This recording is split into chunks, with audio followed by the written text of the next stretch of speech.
রাত যত গভীর হচ্ছে আরোহীর পেটের ব্যথাটা ততই আরো বাড়ছে। শরীরটা আর একটুও সঙ্গ দিচ্ছে না।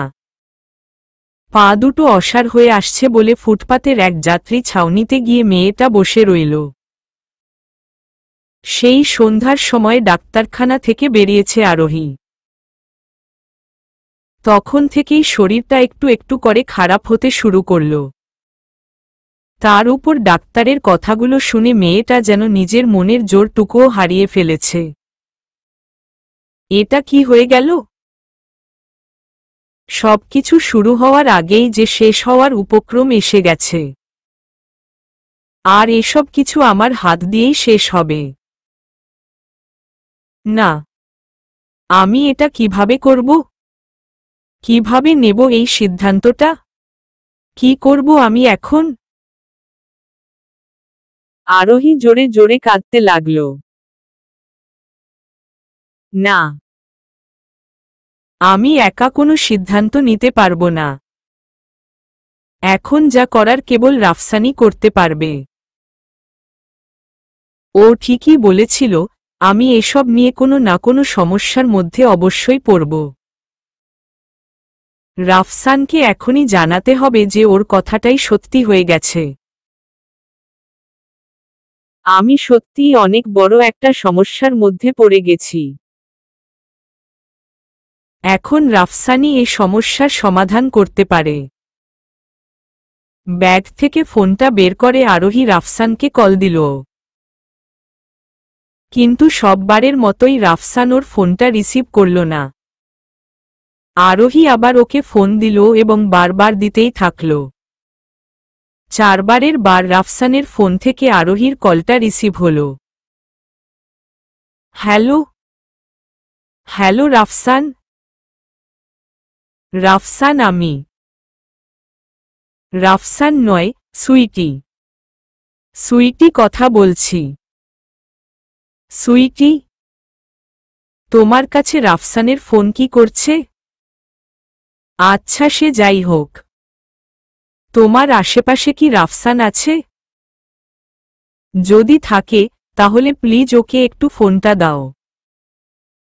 আমার ওর সাথে জরুরি কিছু কথা আছে। তুমি আমাকে চিনেছ তো? আমি আরোহী, রাফসানের ওয়াইফ। ওয়াইফ না, বলো বেহায়া ওয়াইফ। কি? ঠিক শুনেছ। আমি তোমাকে বেহায়া বলেছি। তুমি রাফসানের সেই বেহায়া বউ যে তাকে ছেড়ে অন্য কোথাও পালিয়ে গিয়ে অসভ্যের মতো বারবার ওকে কল করে। How dare you sweetie? আমাকে এসব কথা বলার সাহস তোমাকে কে দিয়েছে? নিশ্চয় তোমার আশেপাশে এখন রাফসান নেই।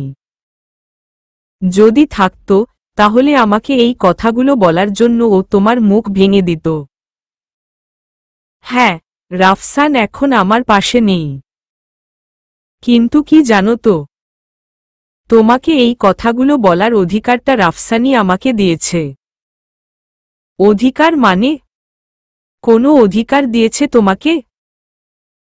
আরোহী, তুমি কি ভেবেছিলে, তুমি চলে যাওয়ার পর রাফসানের জীবনে তোমার জায়গাটা সবসময় খালিই থেকে যাবে? না, এমনটা হতো না, এমনটা হয়নি। আমি এখন রাফসানের গার্লফ্রেন্ড। আর খুব শীঘ্রই আমি ওর বউ হয়ে যাব। কি যা তা বলছো তুমি সুইটি? তুমি রাফসানের বউ কি করে হতে পারো? রাফসানের একটাই বউ আর সেটা হলো আমি। তুমি ওর কেউ নয়, বুঝলে? কাম অন আরোহী। মাথার সাথে সাথে কি তোমার কান দুটো আজকাল কম কাজ করছে নাকি? আমি বলেছি, খুব তাড়াতাড়ি আমি ওর বউ হব। এখনো হয়নি। আর হ্যাঁ, এখনো তুমিই রাফসানের বউ। আর ততদিন ওর বউ থাকবে যতদিন তোমাদের এই বিয়েটা থাকবে। যেদিন তোমাদের এই বিয়েটা ভেঙে যাবে সেদিন থেকে তোমার আর রাফসানের মধ্যকার সব সম্পর্ক শেষ হয়ে যাবে। আমি রাফসানকে বলবো, যত তাড়াতাড়ি সম্ভব ও যেন তোমাকে ডিভোর্সটা দিয়ে দেয়। What rubbish! এসব কিচ্ছু হবে না। আমি আমাদের বিয়েটাকে কোনোভাবেই ভাঙতে দেব না। বুঝেছ তুমি? সেটা তো সময়ই বলবে। আচ্ছা, আমাকে এখন যেতে হবে। পরে আবার কথা হবে। বাই। সুইটি ফোনটা কেটে দিল। আরোহী আবার রাফসানের নাম্বারে কল করল, কিন্তু এবার ওর ফোনটা বন্ধ পেল। সুইটির কথাগুলো ভেবে আরোহী আবারও কান্নায় ভেঙে পড়ল। এদিকে অধরা রুমের দরজা ভেতর থেকে বন্ধ করে মেঝেতে বসে বসে কাঁদছে। বাইরের কেউ অধরার এই কান্নার কারণটা বুঝতে পারছে না। এমন সময় সে বাড়িতে জেরিন এলো। এদিক ওদিককার নানান কথা শুনিয়ে ভুলিয়ে ভালিয়ে সবাইকে যার যার ঘরে পাঠিয়ে দিল। তারপর অধরার রুমের দিকে এগিয়ে গেল। দরজায় ধাক্কা দিতে দিতে জেরিন বলল, অধরা, অধরা, প্লিজ দরজাটা খোল। আমি জেরিন।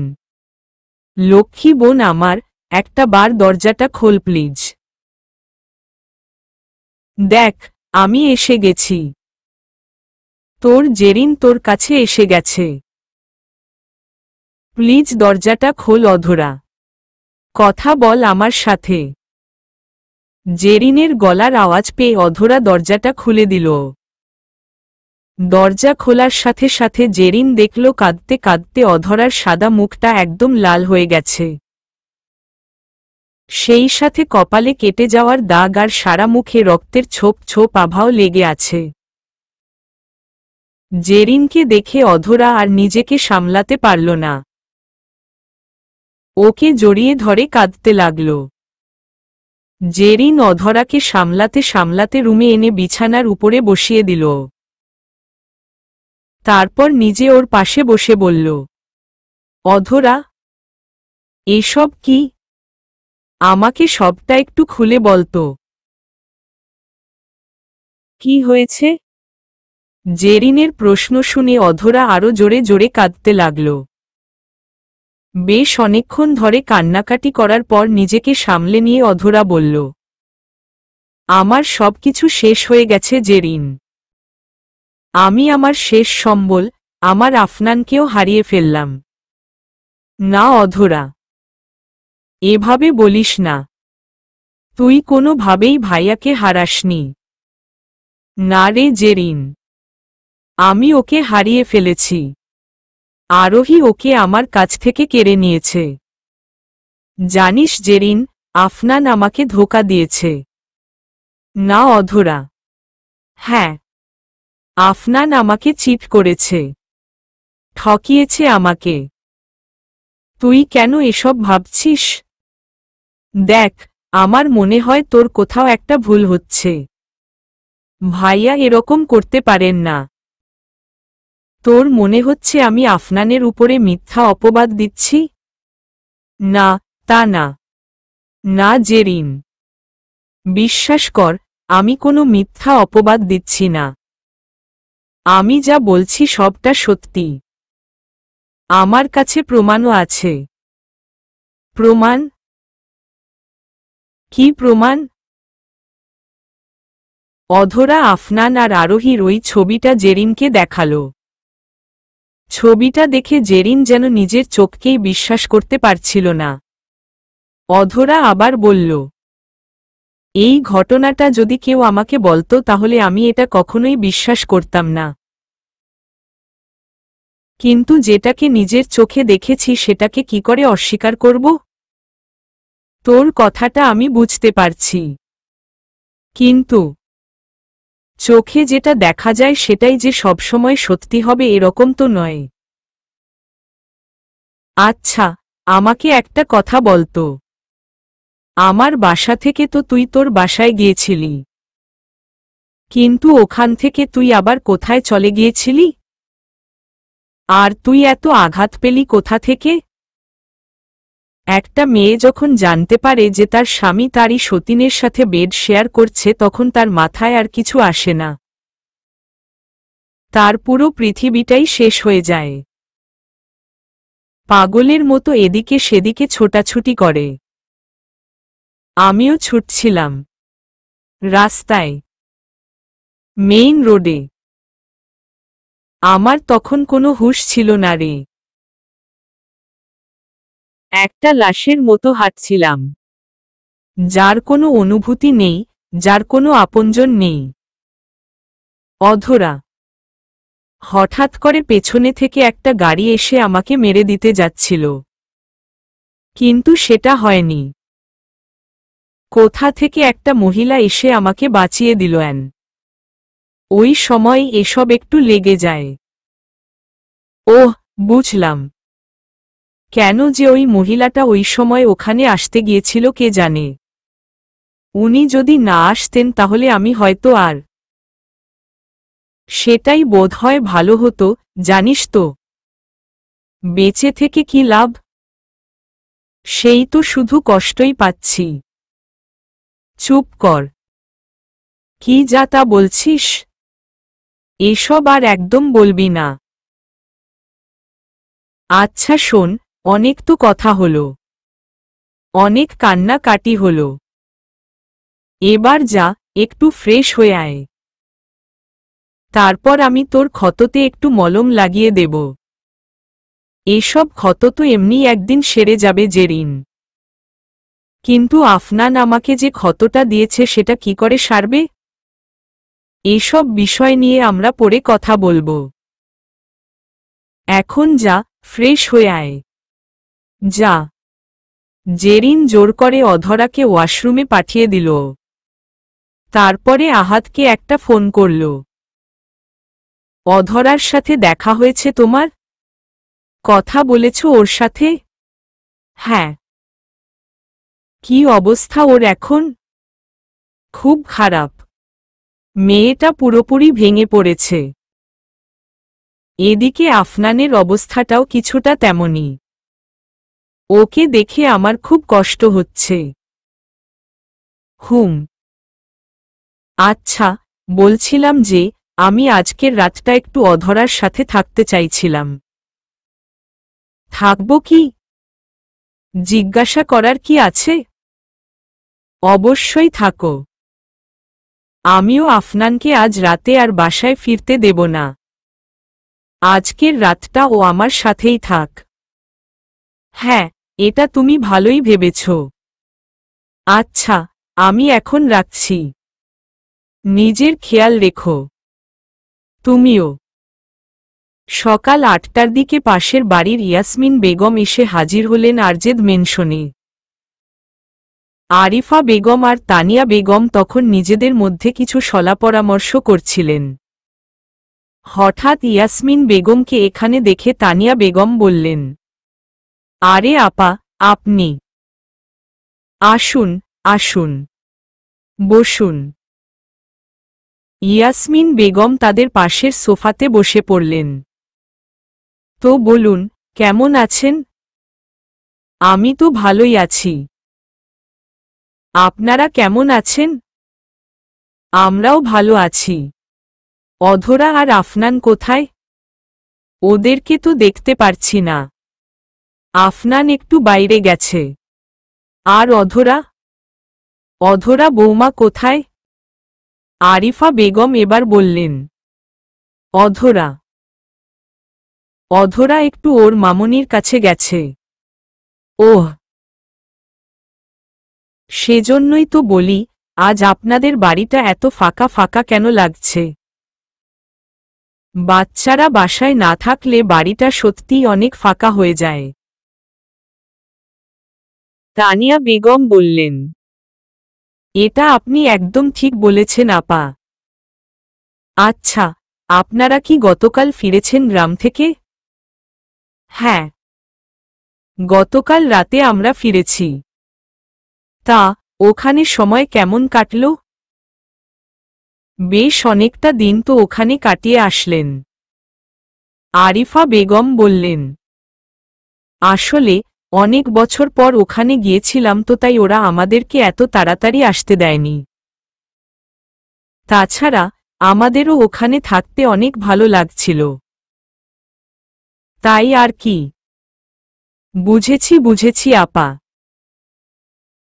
তবে কি জানেন তো, বড়রা বাসায় না থাকলে বাড়ির ছোটরা যেন আকাশের চাঁদ হাতে পেয়ে যায়। ভুল ঠিক সবকিছুর জ্ঞান হারিয়ে বসে থাকে। ইয়াসমিন বেগমের কথা শুনে আরিফা বেগম আর তানিয়া বেগম পরস্পরের সাথে একবার একটু চোখাচোখি করে নিলেন। আপনার কথার অর্থটা ঠিক বুঝতে পারলাম না আপা, একটু বুঝিয়ে বলবেন কি? তানিয়া বেগমের কথা শুনে ইয়াসমিন বেগম বেশ তীক্ষ্ণ কণ্ঠে বললেন, আমি আপনাদের আফনানকে নিয়ে বলছিলাম আপা।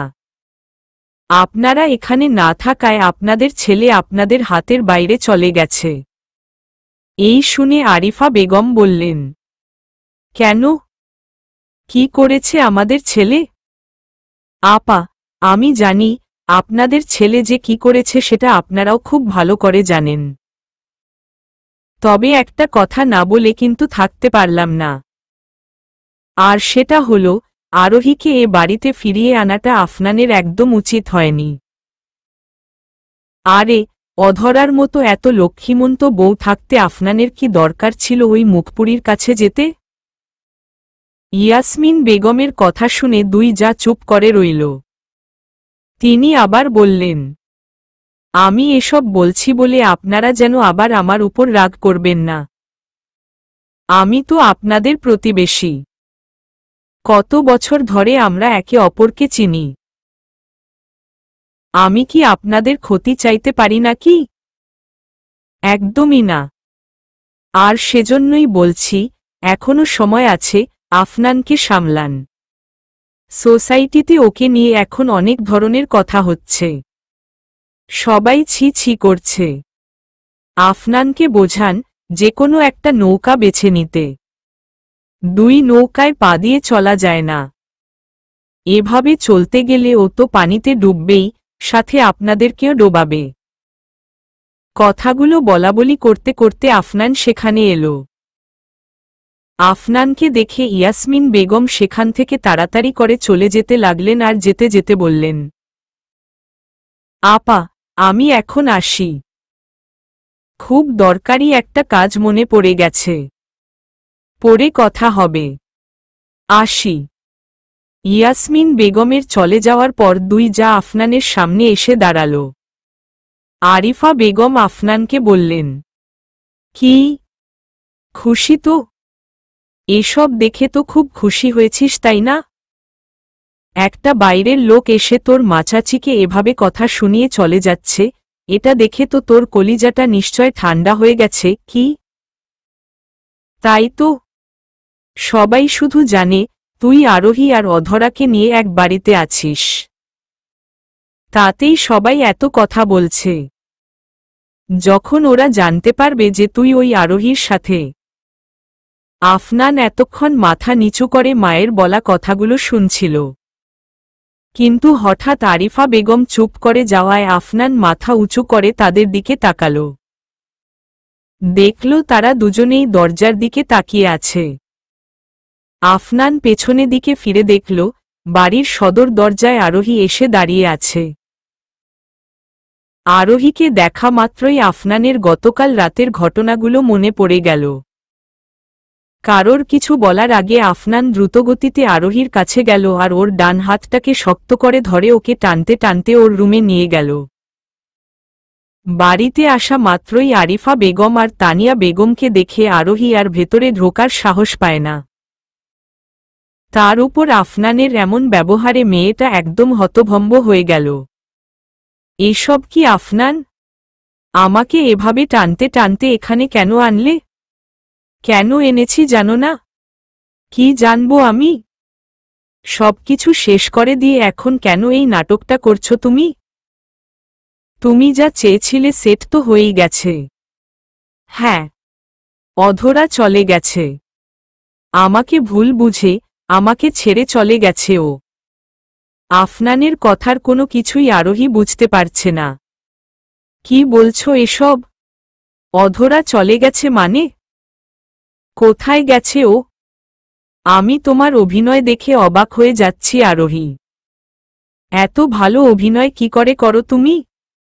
প্রথমে অধরার সামনে সাহায্যপ্রার্থী সেজে এই বাড়িতে ঢুকলে, তারপর রাফসানের নামে গল্প শুনিয়ে আমাকে ভোলালে, তারপর ধীরে ধীরে আমার আর অধরার মাঝে ঢোকা শুরু করলে, আর সবশেষে এত নোংরা একটা খেলা খেলে অধরাকে আমার কাছ থেকে দূর করে দিল। ছি, কি করে করলে এটা? তুমি কিভাবে গতকাল আমার সাথে শুতে পারলে? কিভাবে? একটা বারও তোমার মনে হয়নি যে আমি বিবাহিত? তোমার আর রাফসানের মধ্যেও যে একটা বৈবাহিক সম্পর্ক আছে সেটার কথা একবারও মনে হয়নি তোমার? না আফনান, তুমি আমাকে ভুল বুঝছ। এটা সত্যি নয়। আমি এরম কিচ্ছু করিনি। জানো আরোহী, যখন তুমি আমাকে ছেড়ে রাফসানের কাছে চলে গিয়েছিলে তখন আমার তোমার উপরে খুব রাগ হয়েছিল। হয়তো একটু আধটু অভিমানও করেছিলাম, কিন্তু একটা মুহূর্তের জন্য তোমাকে ঘৃণা করিনি।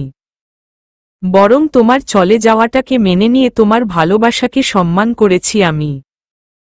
আর আমার সেই সম্মানের এই প্রতিদান দিল তুমি? না আফনান, আমার কথাটা একবার শোনো। শুনেছিলাম তো, তোমার কথা একবার শুনেছিলাম তো আরোহী। আর সেদিন তোমার কথা শুনতে গিয়ে আমি আমার অধরাকে অনেক কষ্ট দিয়েছি। অনেক কষ্ট পেয়েছিল ও সেদিন। আর সেটা হয়েছে শুধুমাত্র তোমার কথা শুনে। আফনানের চিৎকার চেঁচামেচি শুনে আরোহীর চোখের কোণে পানি এসে জমল। না আফনান, আমি। তবে একটা কথা আমি জানিয়ে রাখতে চাই আরোহী, তুমি যে চিন্তাভাবনা নিয়ে এ বাড়িতে এসেছিলে সেটা আমি কখনোই সত্যি হতে দেব না। আমি কোনোভাবেই আমার অধরাকে আমার থেকে আলাদা হতে দেব না। দেবই না। কথাগুলো বলে আফনান রুম থেকে বেরিয়ে যেতে লাগল, কিন্তু সেই মুহূর্তেই আরোহী চিৎকার করে বলল, ষড়যন্ত্র! ষড়যন্ত্র হয়েছে আফনান। তোমাকে আর অধরাকে একে অপরের থেকে দূরে রাখার জন্য সে ষড়যন্ত্র করেছে। আর এই ষড়যন্ত্রের শিকার আমিও হয়েছি। আরোহীর কথা শুনে আফনান থেমে গেল। আবার আরোহীর কাছে ফিরে গিয়ে বলল, ষড়যন্ত্র? কে করেছে ষড়যন্ত্র? কার কথা বলছো তুমি? আমি তার কথা বলছি যে গতকাল আমাদের বাড়িতে এসেছিল। কলিং বেলের আওয়াজ শুনতাই দিশা দৌড়ে গিয়ে দরজাটা খুলল। দরজা খুলতেই, আরে আরোহী যে! What a surprise! এসো, ভেতরে এসো। আরোহী বাসার ভেতরে এলে দিশা দরজাটা লাগিয়ে দিল। বাসায় আর কেউ নেই দিশা? না গো, মা বাবা একটু বাইরে গেছে আর নিলয় তো এখন ওর অফিসে। আমি একা একা বাড়িতে বোর হচ্ছিলাম। ভালোই হয়েছে তুমি এসেছ। তা কেমন আছো বলো? আল্লাহ ভালোই রেখেছে। তুমি? ভালো। চলো, আমার ঘরে গিয়ে বসবে চলো। আরোহী দিশার পিছু পিছু ওর ঘরের দিকে গেল। সেখানে বসে তারা নানা ধরনের গল্প করতে লাগল। গল্পের এক পর্যায়ে আরোহী বলল, চারপাশের অবস্থা তো খুব একটা ভালো না দিশা। মানে? কি বলছো? আমি আফনান আর অধরার কথা বলছিলাম। ওদের আবার কি হলো? ও মা, তুমি ওদের খবরটা জানো না? না তো। কেন? কি এমন হয়েছে? অধরা তো আফনানকে ছেড়ে চলে গেছে। ওদের মধ্যে গতকাল রাতে খুব ঝগড়া হয়। আর সেই ঝগড়া শেষে অধরা সে সময়ই আরজেদ ম্যানশন ছেড়ে ওর মামুনির বাসায় চলে যায়। ওহ, এত কিছু হয়ে গেল আর আমি কিচ্ছুটি জানতে পারলাম না। তুমি সত্যিই কিছু জানতে না দিশা? কথাটি বলেই আরোহী আর চোখে দিশার দিকে তাকাল। আরোহীর দৃষ্টি দেখে হঠাৎ দিশার মুখের রংটা পাল্টে গেল।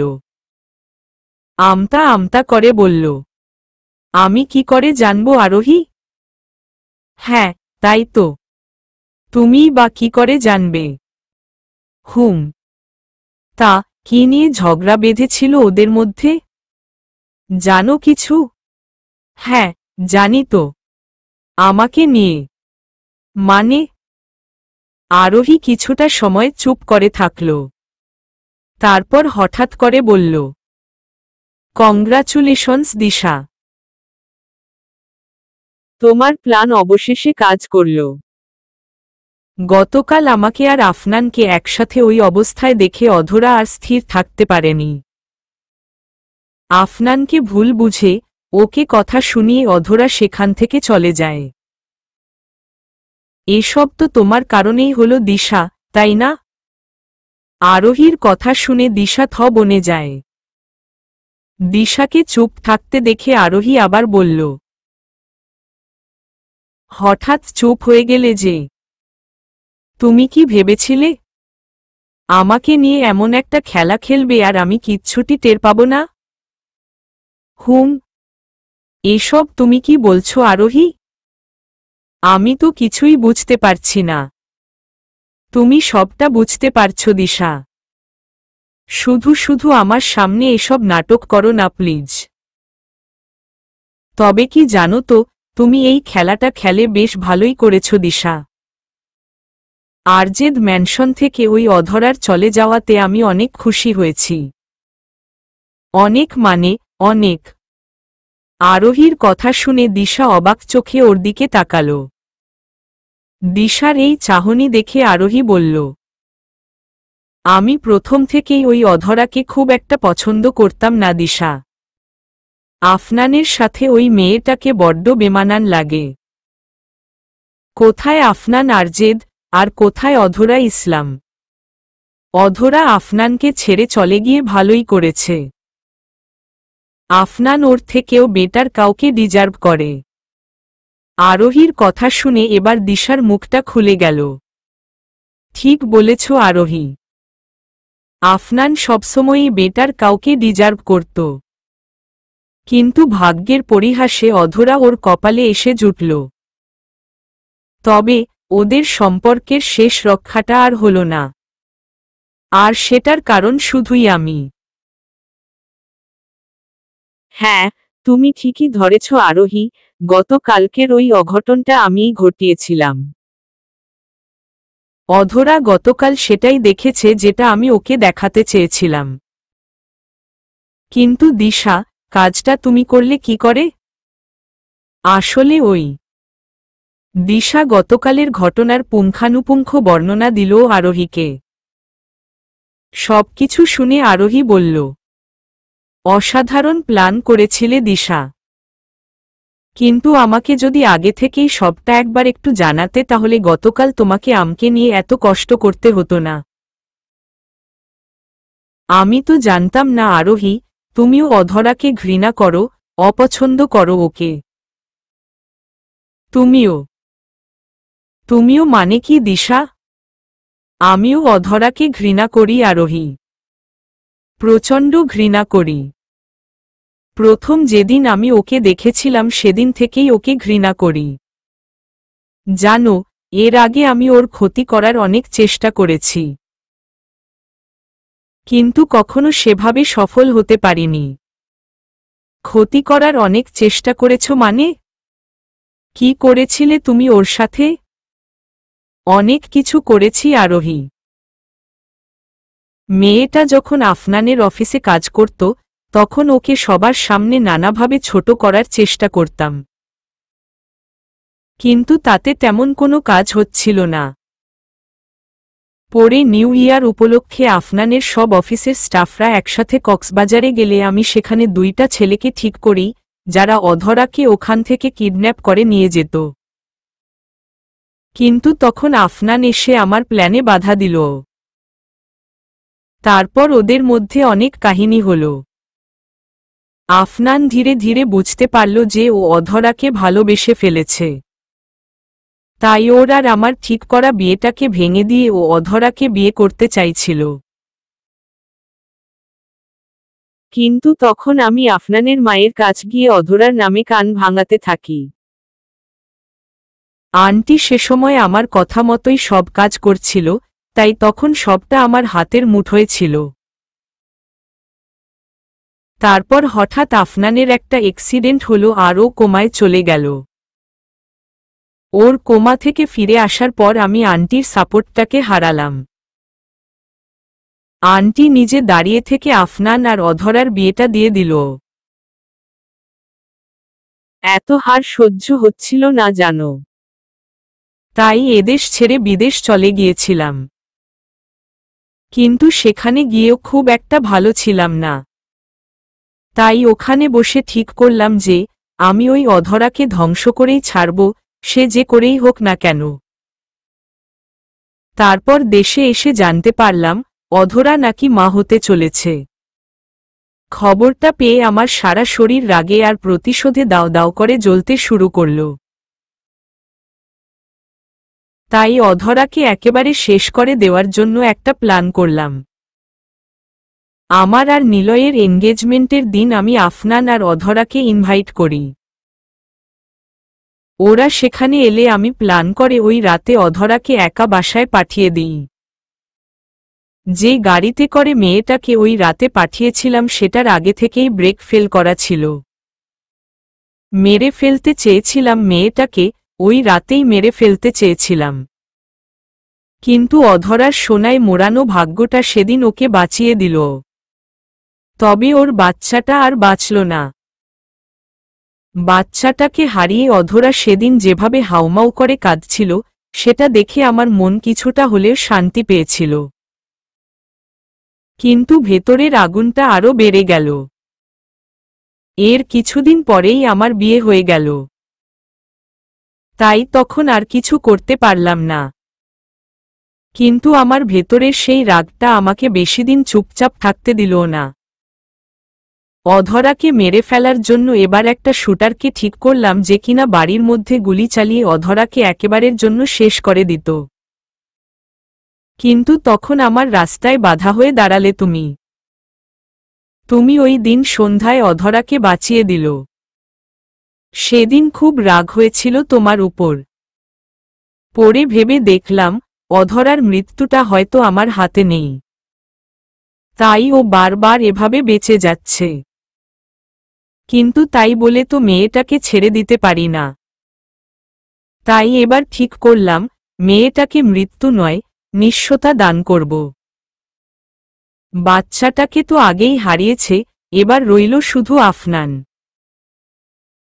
আফনানের কাছ থেকে ওকে দূর করার জন্য আমি নানা রকম প্ল্যান করতে লাগলাম।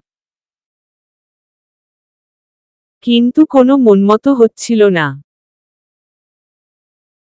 পরে তোমাকে দেখে এই প্ল্যানটা করলাম। তোমার মাধ্যমেই আমি ওদের দুজনকে আলাদা করতে চেয়েছিলাম। আর দেখো, আমি সেটা করেও ফেলেছি আরোহী। Today I am successful. Finally I am successful আরোহী। আজন আমি অনেক খুশি। হ্যাঁ, অনেক খুশি। কথাগুলো বলতে পেরে দিশা অনেক খুশি হতে লাগল। ওকে খুশি হতে দেখে আরোহী বলল, তুমি শুধুই এত খুশি হচ্ছ দিশা। সব বারের মতো তুমি আজও সফল হতে পারোনি, আর কখনো পারবেও না। আফনান আর অধরাকে আলাদা করার স্বপ্নটা আজীবন স্বপ্নই থেকে যাবে তোমার, বুঝলে? আরোহীর মুখে এমন কথা শুনে দিশার মুখ থেকে হাসিটা উড়ে গেল। কপালে চিন্তার ভাঁজ পড়ল। এসব তুমি কি বলছো আরোহী? স্বপ্ন সত্যি হবে না মানেটা কি? অধরা তো আফনানকে ছেড়ে চলে গেছে। ও আর কখনোই আফনানের কাছে ফিরবে না। ফিরবে। অধরা আফনানের কাছে ফিরবে। আফনান এখন তোমার সত্যিটা জেনে গেছে। আর সত্যিটা জানার পর আফনান কখনোই তার অধরাকে হারিয়ে যেতে দিবে না। আফনান সত্যিটা জেনে গেছে মানে? কে বলল ওকে এসব? এমন সময় সেখানে কলিং বেলের আওয়াজ ভেসে এলো। আরোহী বলল, দরজাটা খোলো দিশা। দরজার বাইরে তোমার জন্য একটা সারপ্রাইজ ওয়েট করছে। যাও। দিশা গিয়ে দরজা খুলল। দরজা খুলতেই দিশা আফনানকে সেখানে দেখে যতটা না অবাক হল, তার থেকেও অনেক বেশি ভয় পেল আফনানের পেছনে একদল পুলিশকে সেখানে দাঁড়িয়ে থাকতে দেখে। আফনান, তুমি? আর এই পুলিশ এখানে কি করছে? আফনান কিছু বলল না, রাগান্বিত চোখে দিশার দিকে শুধু তাকিয়ে রইল। আফনানের এমন চাহনি দেখে দিশা মনে মনে খুব ভয় পেল। ভয় পেয়ে এক পা করে পেছনের দিকে পিছিয়ে গেল। দিশাকে পিছিয়ে যেতে দেখে আফনান এবার সামনের দিকে এগিয়ে গেল। বাড়ির ভেতর ঢুকতে ঢুকতে আফনান বলল, কি করলে? কি করলে দিশা? কি করলে এসব তুমি? বলো। আফনানের চিৎকার শুনে দিশা ভয় কেঁপে উঠল। কাঁপতে কাঁপতে বলল, কিচ্ছু না, কিছুই তো করিনি আফনান। এভাবে কেন বলছো? আফনান আরো জোরে চিৎকার করে বলল, এভাবে কেন বলছি? সত্যিটা সব জেনে গেছি দিশা। আর নাটক করে লাভ নেই। একটা কথা বলো তো দিশা, আমি তো তোমাকে আমার খুব কাছের একটা বন্ধু ভেবেছিলাম। কত সম্মান করতাম তোমার। আর সেই তুমি কি না আমার সাথে এত কিছু করলে? কেন দিশা, বলো, কেন? আফনানের রাগ দেখে দিশা আরেক দফা কেঁপে উঠল। এদিকে আফনানকে এতটা রাগ করতে দেখে আরোহী ওর পাশে এসে দাঁড়াল। আফনানকে শান্ত হতে বলে দিশার দিকে তাকিয়ে বলল, আফনান কিভাবে সবটা জানল সেটা বুঝতে পারছ না তো? আচ্ছা ঠিক আছে, আমি তোমাকে সব বুঝিয়ে বলছি। আমি যখন তোমার রুমে বসে তোমার সাথে কথা বলছিলাম, তখন আমার ফোন থেকে আফনানের ফোনে কল দেওয়া ছিল।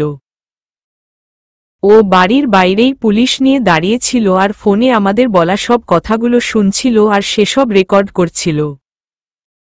তুমি আমার সাথে এটা করলে আরোহী? আমি তোমাকে বিশ্বাস করে ওই কথাগুলো বলেছিলাম। আফনান আর অধরাও তোমার উপরে খুব বিশ্বাস করেছিল। কিন্তু তুমি ওদের সাথে কি করলে? লোহা দিয়ে যেমন লোহাকে কাটা যায়, বিষ দিয়ে যেমন বিষকে শেষ করা হয়, ঠিক তেমনি আজকে আমার বলা ওই মিথ্যাগুলো দিয়ে, আমার করা মিথ্যা অভিনয় দিয়ে তোমার আসল চেহারাটা আমি সবার সামনে নিয়ে এলাম। আরোহীর কথা শুনে দিশা আর কিছু বলল না। মাথা নিচু করে শুধু দাঁড়িয়ে রইল। আফনান আবার বলল, এতদিনে অনেক কিছু করেছ তুমি। এবার আমার করার পালা। এতদিন অনেক পাপ করেছ, এবার সেই পাপের শাস্তি পাওয়ার সময় এসে গেছে। ইন্সপেক্টর সাহেব, নিয়ে যান এই মেয়েটাকে।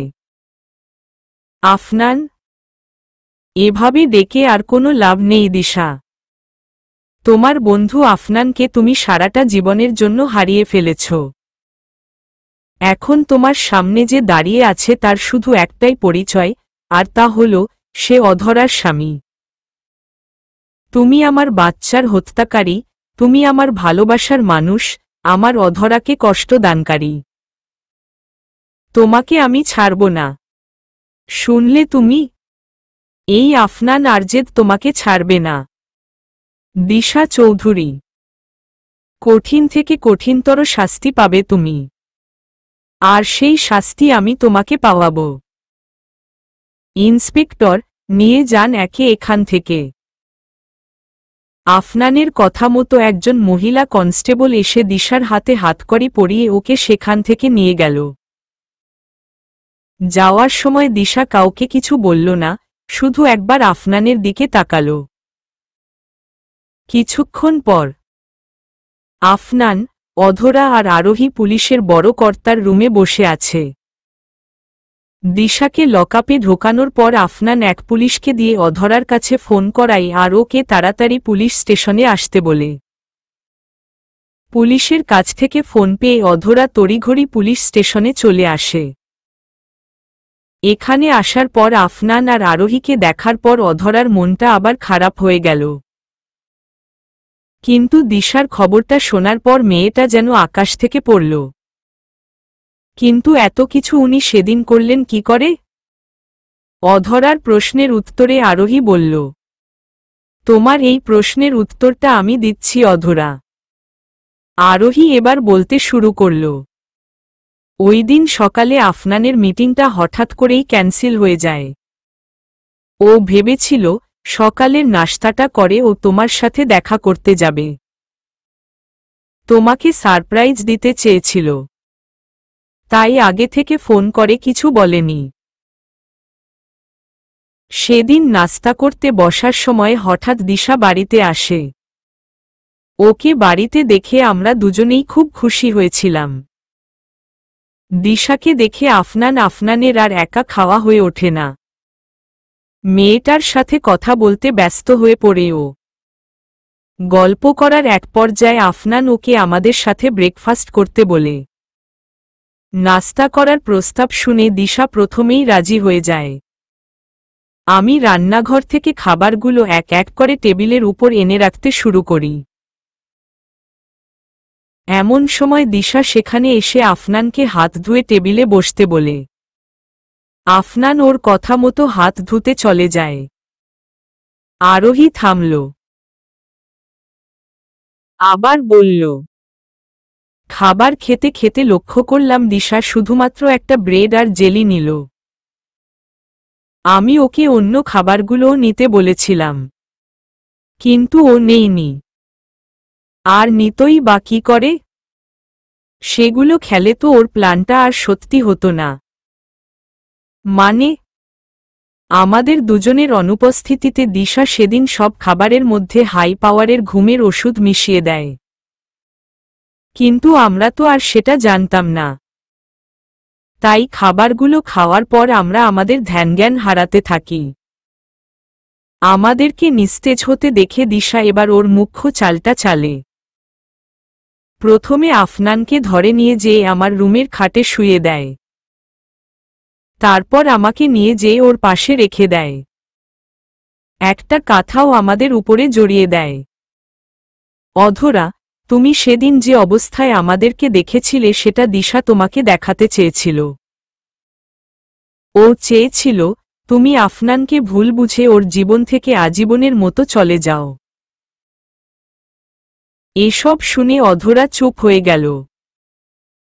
অধরাকে চুপচাপ দেখে আরোহী আবার বলল, আমার কথাগুলো তোমার ঠিক বিশ্বাস হচ্ছে না তাই না? আমাদের কাছে দিশার একটা অডিও রেকর্ডিং আছে, সেটা শোনো। তাহলে তোমার এই কথাগুলো বিশ্বাস করতে একটু সুবিধা হবে। ইন্সপেক্টর স্যার, আপনি কি অধরাকে সেই রেকর্ডিংটা একবার একটু শোনাবেন? জি। ইন্সপেক্টর অধরাকে সেই রেকর্ডিংটা শোনাল।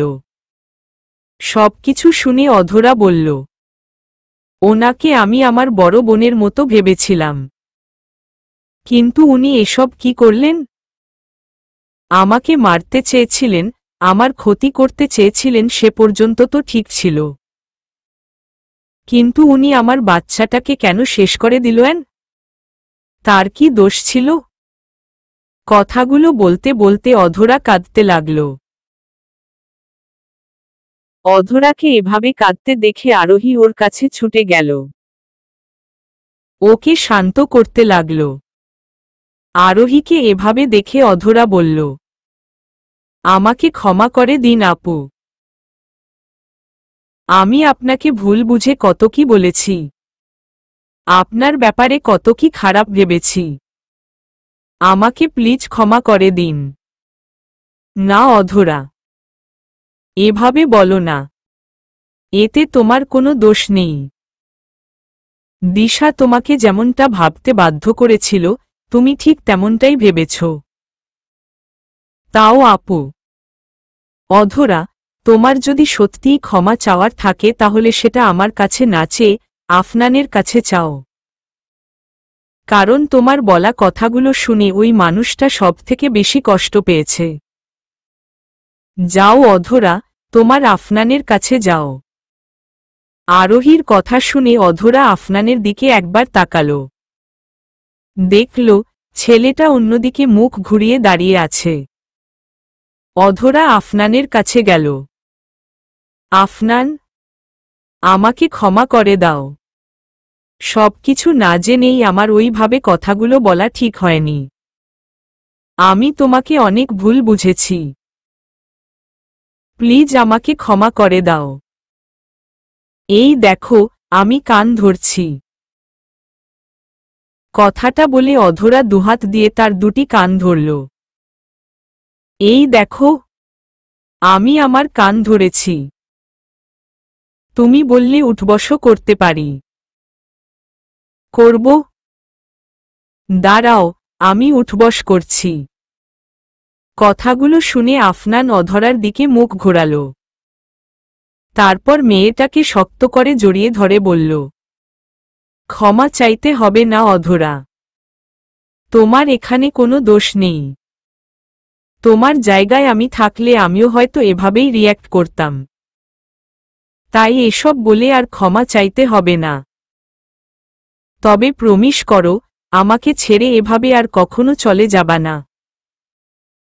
প্রমিস করো। অধরাও এবার আফনানকে শক্ত করে জড়িয়ে ধরল। তারপর বলল, কথা দিচ্ছি আফনান, আমি আর কখনো তোমাকে এভাবে ছেড়ে যাব না, আর কখনো তোমাকে কষ্ট দেব না। কথা দিলাম। আফনান অধরার ভালোবাসা দেখে আরোহীর রাফসানের কথা মনে পড়ে গেল। সবার অলক্ষ্যে মেয়েটা দু-চার ফোঁটা চোখের জল ফেলে নিল। কিছুক্ষণ পর আফনান ছেড়ে দিয়ে অধরা বলল, কিন্তু আমি একটা কথা বুঝতে পারছি না। উনি এত কিছু কেন করলেন? শুধু আমাকে পছন্দ করেন না বলে এত কিছু করে ফেললেন? নাকি নাকি এসবের পেছনে অন্য কোনো কারণ আছে? অধরার প্রশ্ন শুনে আফনান আর আরোহী একবার নিজেদের মধ্যে চোখাচোখি করে নিল।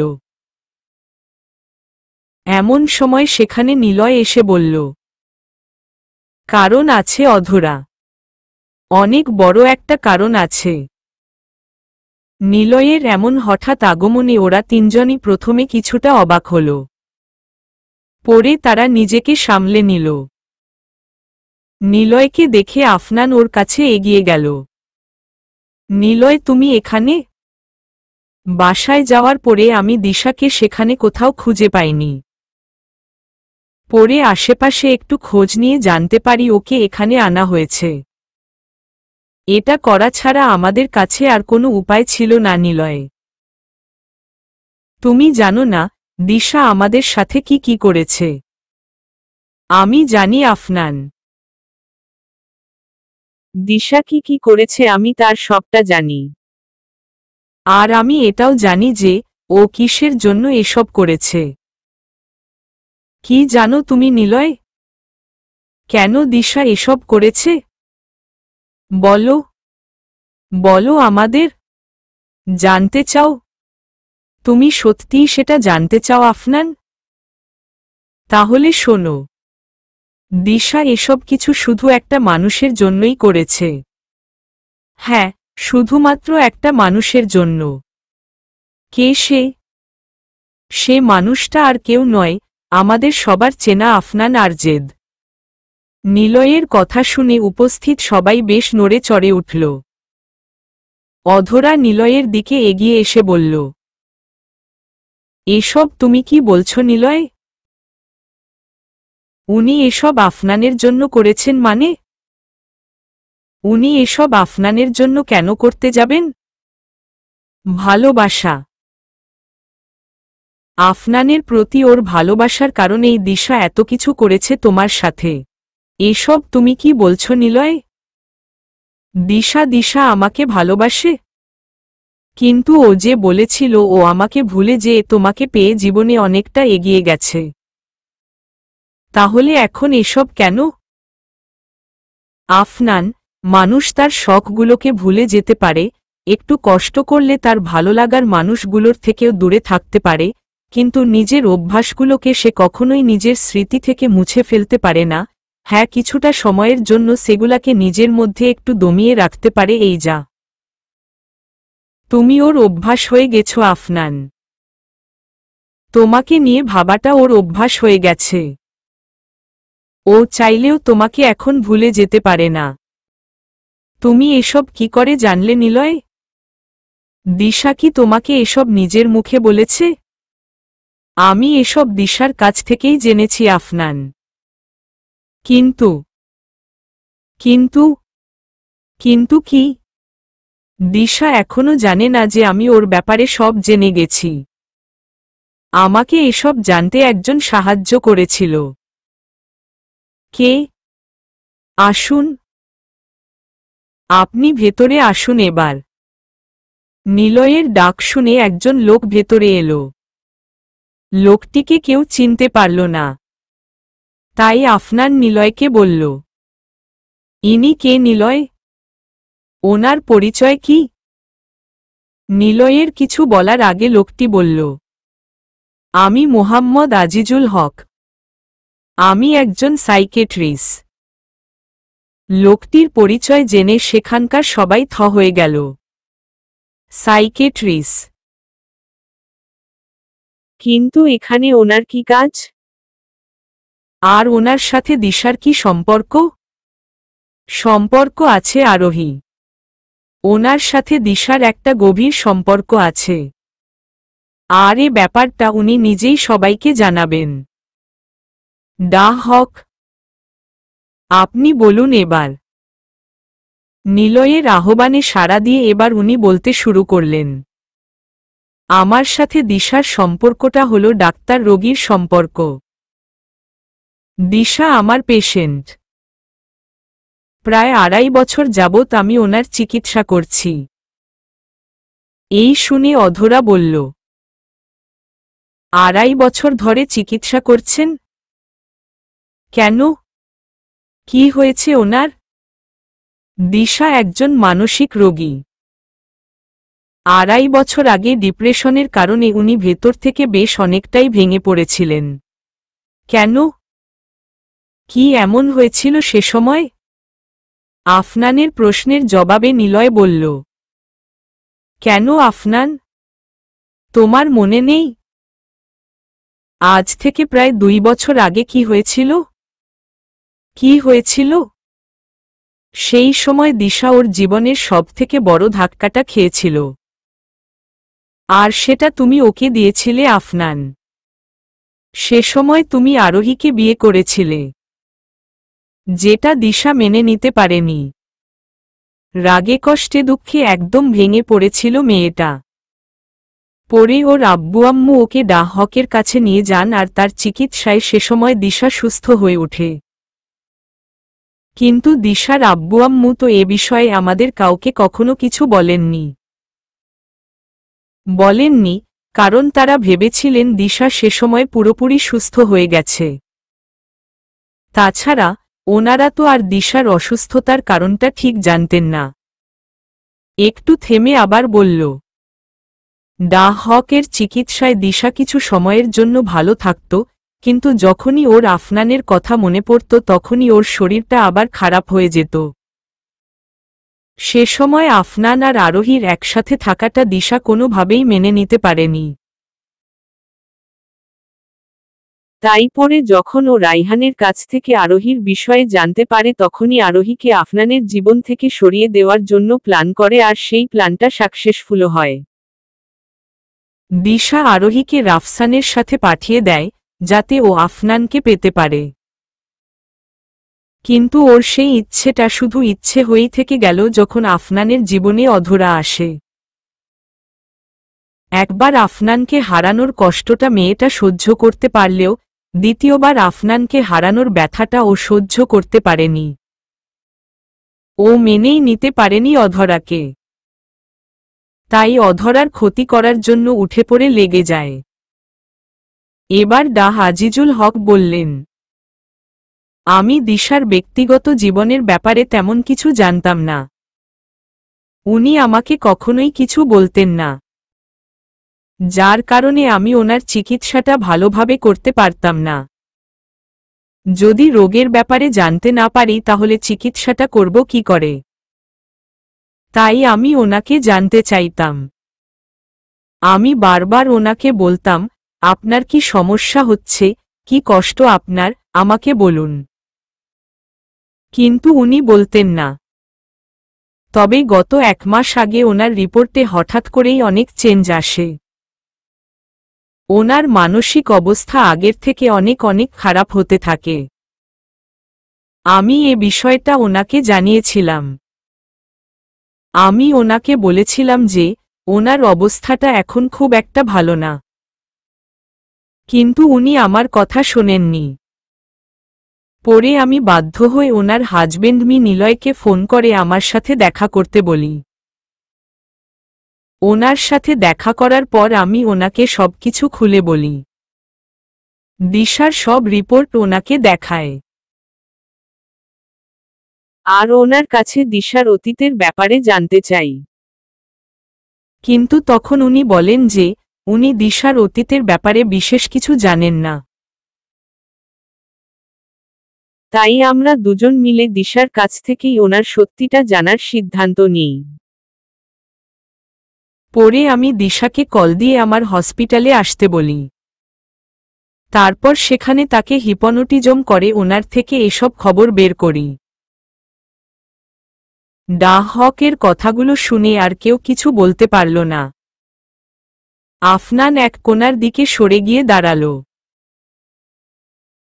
তারপর বলল, দিশার সাথে এত কিছু হয়ে গেল আর আমরা কেউ কিছু জানতেই পারলাম না। নিলয়? হুম। এসব কিছুর জন্য আমি দায়ী, তাই না? আমার কারণেই আজ দিশার এই অবস্থা, আমার আর অধরার এই দশা। তোমার সংসারটাও তো আমার কারণেই ভেঙে গেল, তাই না? নিলয় আফনানের কাছে গেল। ওর কাঁধে এক হাত রেখে বলল, তুমি ইচ্ছে করে কিছু করনি আফনান। যা হয়েছে সবটাই আল্লাহর ইচ্ছেতে হয়েছে। উনি চেয়েছিলেন বলেই আমার আর দিশার বিয়েটা হয়েছিল। আর ওনার ইচ্ছেতেই আজ দিশা। নিলয় আর কিছু বলতে পারল না। চোখ দুটো ঝাপসা হয়ে আসছে তার। সেই সাথে গলাটাও বেশ ভারী হয়ে এসেছে। নিলয় সেখানে আর থাকল না। কাউকে কিছু না বলে সেখান থেকে চলে গেল। বাকিরা সবাই নিলয়ের চলে যাওয়াটা দেখল। ঘণ্টা খানেকের মধ্যে তারা 3 জন আরজেদ ম্যানশনে ফিরে এলো। বাড়িতে তাদেরকে ফিরে আসতে দেখে আরিফা বেগম আর তানিয়া বেগম আবেগে আপ্লুত হয়ে পড়েন। তাদের কাছে আফনান আগেই ফোন করে দিশার খবরটা বলেছিল। দিশার সত্যিটা জানার পর তারা দুজন নিজেদের ভুল বুঝতে পারেন। তারা আফনানকে জড়িয়ে ধরে তার কাছে ক্ষমা চাইতে গেলেন। কিন্তু আফনান তাদেরকে থামিয়ে দিয়ে এমনটা করতে নিষেধ করে আর সবকিছু ভুলে যেতে বলে।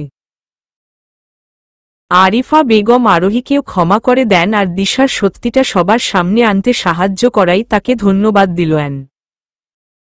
সব ভুল বোঝাবুঝি শেষে সবাই যার যার ঘরে চলে গেল। আরোহী নিজের ঘরে এসে দরজা লাগিয়ে দিয়ে খাটে এসে বসল। তারপর নিজের ফোনটা অন করল। ফোনটা অন করতেই দেখল ডাক্তারের অনেকগুলো মিস কল। এই দেখে আরোহী ডাক্তারকে কল দিল। এতক্ষণ কোথায় ছিলে আরোহী? আমি সারা বিকাল তোমাকে কল দিয়েছি, কিন্তু তুমি ফোনটা রিসিভ করনি কেন? আসলে ডাক্তার, আমার ফোনটা সাইলেন্ট ছিল, তাই আপনার কলগুলো দেখতে পাইনি। সরি। আচ্ছা, এবার বলুন কেন ফোন দিয়েছিলেন? আমি কি বলবো? তুমি বলো আরোহী। কি ভাবলে? শেষে কি সিদ্ধান্ত নিলে? আসলে ডাক্তার, আমি এখনো পর্যন্ত কোনো সিদ্ধান্ত নিইনি। হোয়াট? এটা তুমি কি বললে আরোহী? আমি তোমাকে সেদিন কতক্ষণ ধরে ওই বিষয়টা বোঝালাম। কিন্তু তুমি এখনো কোনো সিদ্ধান্ত নাওনি? দেখো আরোহী, তুমি ডিসিশন নিতে যত দেরি করবে ততই তোমার ক্ষতির পরিমাণ বেড়ে যাবে। প্লিজ, সিদ্ধান্তটা তাড়াতাড়ি নাও। আর আমাকে জানাও। আমাকে আজ রাতটুকু সময় দিন। আমি আজ রাত ভেবে কাল সকালে আপনাকে আমার ডিসিশনটা জানাবো। ওকে? ওকে। আরোহী ডাক্তারের কলটা কেটে কিছুক্ষণ চুপচাপ বসে রইল। তারপর কি একটা ভেবে রাফসানকে কল দিল। কিন্তু প্রথমবার রিং হতেই ফোনটা কেটে যায়। আরোহী আবার ওকে ফোন দিতে যায়, কিন্তু তার আগেই রাফসানের নাম্বার থেকে কল আসে। আরোহী সেটা রিসিভ করে বলে, হ্যালো রাফসান। রাফসান, তুমি কোথায়? আমি সেই কবে থেকে তোমার সাথে কথা বলতে চাইছি, কিন্তু বলতেই পারছি না। আর যখন কথা হলো তখন সেটা সুইটির সাথে হলো। কি সব উল্টা পাল্টা কথা বলছিল ও। আচ্ছা, ছাড়ো এসব কথা। তুমি জানো, তোমার বলা ওই কথাগুলো। আরোহী নিজের কথাটা শেষ করতে পারল না। তার আগেই ফোনের ওপাশ থেকে শোনা গেল, সুইটি তোমাকে কোনো উল্টো পাল্টা কথা বলেনি আরোহী। বরং তুমি এখন উল্টো কাজ করছো। এসব তুমি কি বলছো রাফসান? আর তোমার গলাটা এমন শোনাচ্ছে কেন? তোমার কি শরীর খারাপ নাকি? আমার কথা তোমাকে এত ভাবতে হবে না আরোহী। আমার কথা ভাবার জন্য আমার কাছে এখন সুইটি আছে। সুইটি তোমাকে কি কি বলেছে তার সবটা আমি জানি। কিন্তু সত্যিটা জানার পরে কেন তুমি আবার আমাকে ফোন দিল? এসব তুমি কি বলছো রাফসান? কোনো সত্যিটা জানি আমি? সুইটি তো তোমাকে আমার আর ওর সম্পর্কের কথাটা বলে দিয়েছে, তাই না? তোমার আর সুইটির সম্পর্ক? এসব কি মজা করছো তুমি? আমি কোনো মজা করছি না আরোহী। বরং মজা তো তুমি করতে চেয়েছিলে আমাকে নিয়ে, আমাদের সম্পর্কটাকে নিয়ে। না রাফসান, তুমি আমায় ভুল বুঝছ। বোঝাবুঝির সময় শেষ হয়েছে আরোহী। এখন কিছু করার সময়। তাই আমি ঠিক করেছি, আমি তোমাকে ডিভোর্স দিব আর তারপর সুইটিকে বিয়ে করে নেব। বিয়ে করে নেবে মানে? না রাফসান, তুমি এমনটা করতে পারো না। তুমি তো আমাকে ভালোবাসো। তাহলে আমার জায়গাটা তুমি অন্য কাউকে কি করে দিতে পারো? ভালো তো তুমিও আমাকে বাসতে আরোহী। তাহলে তুমি আমাকে ছেড়ে এভাবে কেন চলে গেলে? আমি কেন তোমাকে ছেড়ে এসেছিলাম সেটা তুমি জানো রাফসান? হ্যাঁ জানি তো। একটা তুচ্ছ কারণে তুমি আমাকে ছেড়ে চলে গেছ। যেটাকে তুমি তুচ্ছ কারণ বলছো সেটা আমার কাছে আমার জীবনের থেকেও বেশি দামি। তো থাকো ওটা নিয়ে আর আমাকে ভুলে যাও। আরোহী, তোমাকে আমি কিছুদিন ওয়েট করতে বলেছিলাম, কিন্তু তুমি সেটা করনি। তোমার এই কাজের পুরস্কারটা তো তোমার পাওয়াই উচিত। আর সেই পুরস্কারটা হলো আমাদের ডিভোর্স। না, ডিভোর্স পেপারটা কোথায় পাঠিয়ে দিতে হবে সেটা আমাকে বলে দিও। রাখছি। ফোন কেটে গেল। আরোহী আবার একবার ফোন দিল, কিন্তু ফোনটা এবার বন্ধ পেল। আরোহী কাঁদতে কাঁদতে বলল, আল্লাহ, এটা কি হয়ে গেল? আমার সাথেই এত কিছু হওয়ার ছিল। এখানে আমার ভুলটা কোথায়? আল্লাহ, তুমি কেন আমার সবকিছু এভাবে কেড়ে নিতে চাইছ? কেন? আরোহী আবারও কাঁদতে লাগল। কিছুক্ষণ পর কান্না থামিয়ে মেয়েটা আবার বলল, না, এভাবে ভেঙে পড়লে চলবে না। এখানে আমি একা নই, আমাকে অন্যজনের কথাটাও ভাবতে হবে। রাফসান সুইটির সাথে ভালো থাকতে চাইতো, তাহলে থাকুক। আমিও আমার ভালো থাকাটা খুঁজে নিব।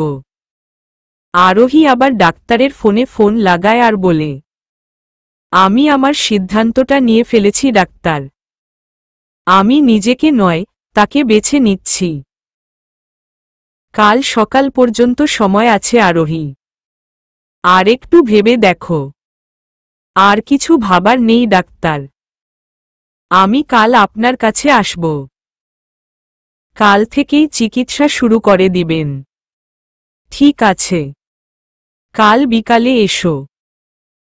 ফোনটা কেটে দিয়ে আরোহী নিজের পেটটাকে 2 হাত দিয়ে আঁকড়ে ধরে মুখ বুজে কাঁদতে শুরু করল।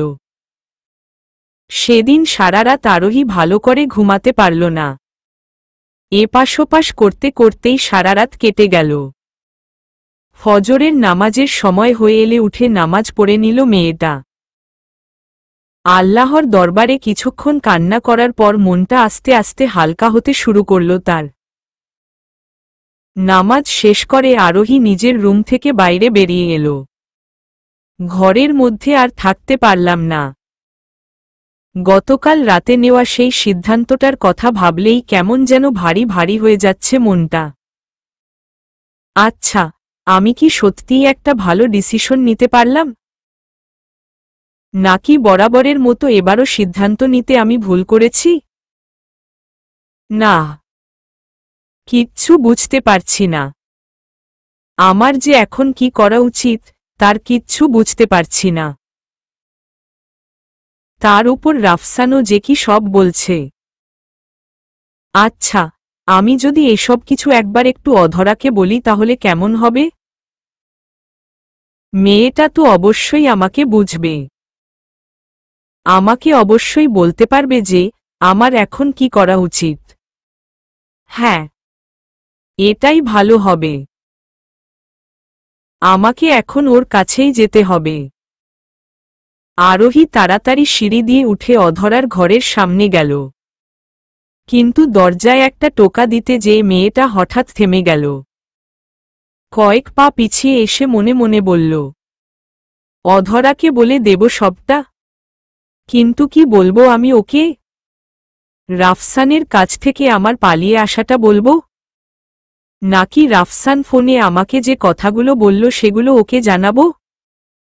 নাকি গতকাল রাতে নেওয়া সেই সিদ্ধান্তটার ব্যাপারে ওকে বলবো? কি করব আমি? আরোহী ভাবতে ভাবতে অধরাদের রুমের সামনে থেকে চলে গেল।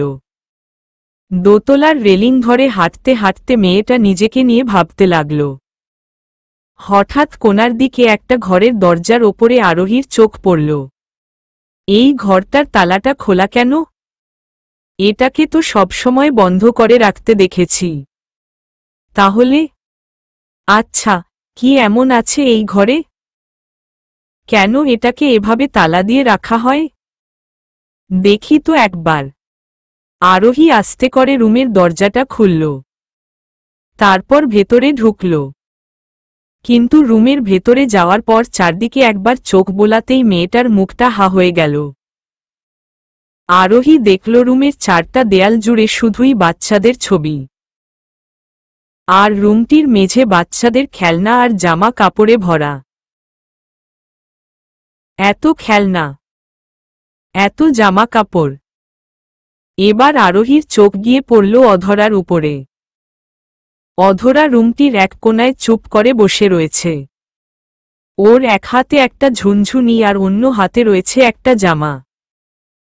আরোহী গুটি গুটি পায়ে অধরার কাছে গেল। ওকে বলল, অধরা, তুমি এখানে কি করছো? আর আর এই রুমটা কার? চারদিকে এত খেলনা, এত জামাকাপড় কেন? অধরা আরোহীর কোনো প্রশ্নের উত্তর দিল না। চুপচাপ বসে এক নজরে নিজের হাত দুটির দিকে তাকিয়ে রইল। ওকে দেখে মনে হচ্ছে আরোহীর বলা কোনো কথাই ওর কানে যায়নি। আরোহী এবার ওর পাশে গিয়ে বসল। তারপর অধরার কাঁধে একটা হাত রাখল। কাঁধের উপরে হঠাৎ কারোর হাত পড়ায় অধরা ওর হুঁশ ফিরে পেল। পাশে তাকিয়ে দেখল আরোহী ওর পাশে বসে রয়েছে। এ কি আপু? আপনি এখানে? কথাটা বলার সময় অধরার দুই চোখের কোণে জমে থাকা পানিগুলোকে আরোহী দিব্যি দেখতে পেল। কি হয়েছে অধরা? তুমি এখানে বসে কাঁদছ কেন? অধরা কিছুক্ষণ চুপ করে রইল। তারপর বলল, আমার একটা কাজ মনে পড়ে গেছে আপু। আমি এখনই আসছি। কথাটা বলেই অধরা সেখান থেকে চলে যেতে লাগল। কিন্তু আরোহী ওকে যেতে দিল না।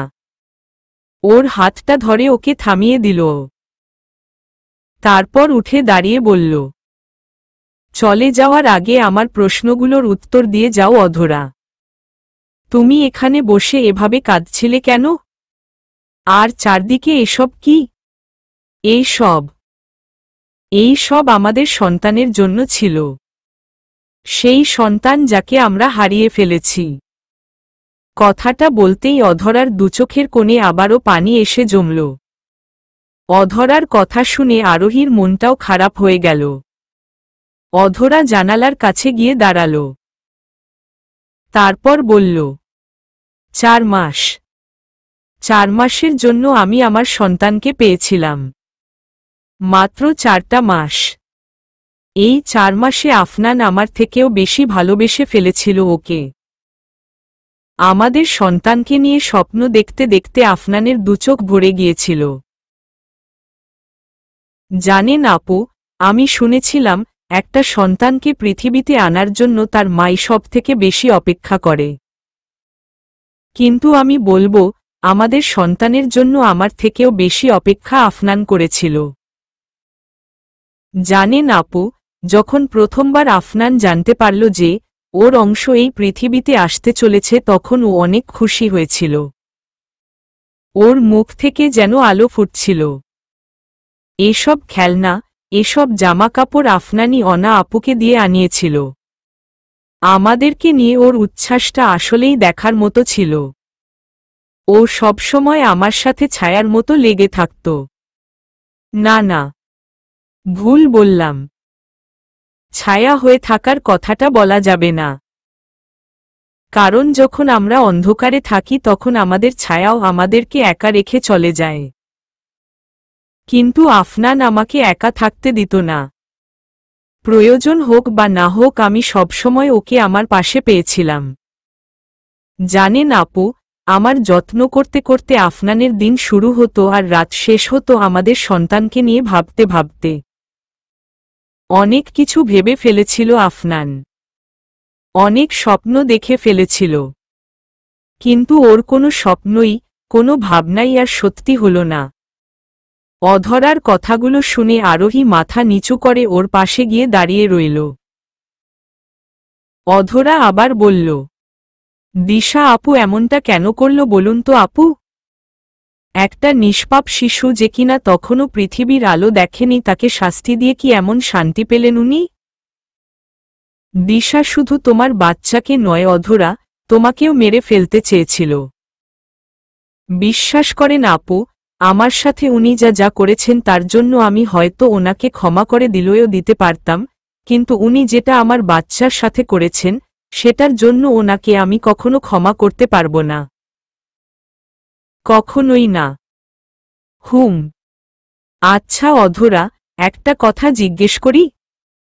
বলুন আপু। পরে আর বাচ্চা নেওয়ার চেষ্টা করনি? আরোহীর কথা শুনে অধরা একটু তাচ্ছিল্যের হাসি হাসল। তারপর বলল, না, সেই চেষ্টা করার আর কোনো প্রয়োজন নেই আপু। মানে? সে রাতের ওই অ্যাক্সিডেন্টের জন্য আমি কাউকে জন্ম দেওয়ার ক্ষমতা হারিয়ে ফেলেছি। আমি আর কখনো মা হতে পারব না আপু। এই জীবনে আর কখনো কেউ আমাকে মা বলে ডাকবে না। কখনো না। কথাগুলো বলতে বলতে অধরা কাঁদতে লাগল। পরক্ষণেই নিজেকে সামলে নিয়ে আবার বলল, জানেন আপু, বাচ্চাটাকে হারানোর পর আমি যতটা না কষ্ট পেয়েছিলাম তার থেকে অনেক বেশি কষ্ট আফনান পেয়েছিল। আমি তো আমার কষ্টটাকে চোখের পানির মাধ্যমে কিছুটা হলেও বের করতে পারতাম। কিন্তু আফনান সেটাও করতে পারেনি।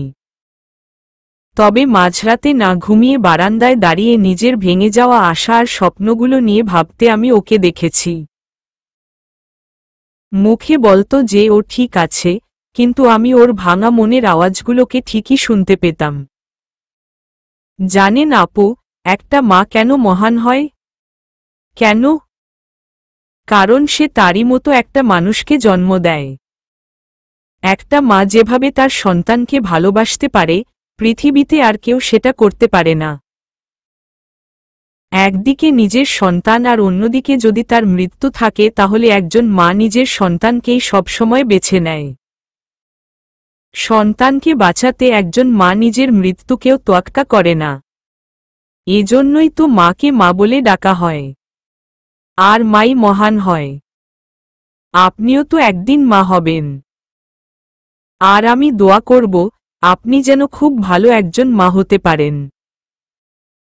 নিজের সন্তানকে সব ধরনের বিপদাপদ থেকে রক্ষা করতে পারেন। অধরার কথা শুনে আরোহী চোখ দুটো বড় বড় করে অধরার দিকে তাকাল। তারপর কিছু না বলেই নিজের রুমে চলে গেল।